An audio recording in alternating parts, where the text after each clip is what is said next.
Use ചെയ്യുന്ന എല്ലാവരുടെ കയ്യിലും ഈ ഒരു ഗ്രേ കളർ പെൻ ഉണ്ടായിരിക്കും. ഈ ഒരു പെന്നിൽ നമ്മൾ ഫിയാസ്പ, ട്രെസിബ, റൈസോഡക്ക്, നോവോമിക്സ് ഒക്കെ നമ്മൾ യൂസ് ചെയ്യുന്നത് ഈ ഒരു നോവോ ഡിസ്കിന്റെ ഈ ഒരു പെന്നിലാണ്. സോ ഈ ഒരു പെന്നിൻ്റെ അകത്ത് എങ്ങനെയാണ് കാട്രിഡ്ജ് റീഫിൽ ചെയ്യുന്നത്? ആദ്യം നമ്മൾ ജസ്റ്റ് പെന്നിങ്ങനെ ഓപ്പൺ ആക്കുക. പെന്ന് ഓപ്പൺ ആക്കുമ്പോൾ 2 ഭാഗം ഉണ്ടായിരിക്കും. അതിലന്ന് ഈ ഒരു ഭാഗത്തിന് സെപ്പറേറ്റ് ചെയ്യാം.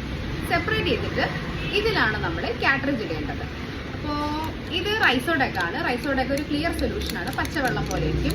അപ്പോൾ ഇതിൻ്റെ ഈ നീല കളർ പുറത്തോട്ട് വരുന്ന രീതിയിൽ വേണം നമ്മൾ ഫിറ്റ് ചെയ്യേണ്ടത്.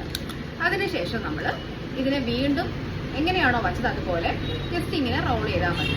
അപ്പോൾ ക്ലിക്ക് എന്നുള്ളൊരു ശബ്ദം തോന്നും. അപ്പോൾ ഇത് ഫിക്സ് ആയെന്ന് ആ ഒരു ഫിക്സിൻ്റെ ഒരു ഇൻഡിക്കേഷനാണ്. അതിനുശേഷം നമ്മൾ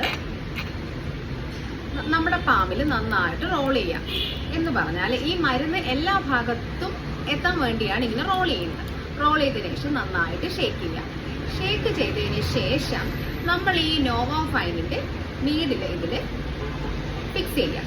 ഫിക്സ് ചെയ്തതിന് ശേഷം ഇതിനൊരു ക്യാപ്പ് ഉണ്ട്. ആ ക്യാപ്പ് മാറ്റിയതിന് ശേഷം നമ്മുടെ അഡ്ജസ്റ്ററിൽ, ഇത് നേരത്തെ ഇതൊരു അഡ്ജസ്റ്ററാണ്, ഈ അഡ്ജസ്റ്ററിൽ ഒരു 2 യൂണിറ്റ് നമ്മൾ എടുത്തതിന് ശേഷം നമ്മൾ ടാപ്പ് ചെയ്ത് കളയാം.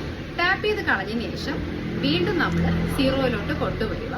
0-ലോട്ട് കൊണ്ടുവന്നതിന് ശേഷം നമ്മുടെ ഡോക്ടർ എങ്ങനെയാണോ, നിങ്ങളുടെ ഓരോരുടെയും ഡോക്ടർ എത്ര യൂണിറ്റ് ആണോ എടുക്കാൻ വേണ്ടി പറഞ്ഞത് അതുപോലെ നമ്മൾ ഇതിൽ നോക്കിയതിന് ശേഷം യൂണിറ്റ് എടുക്കുക.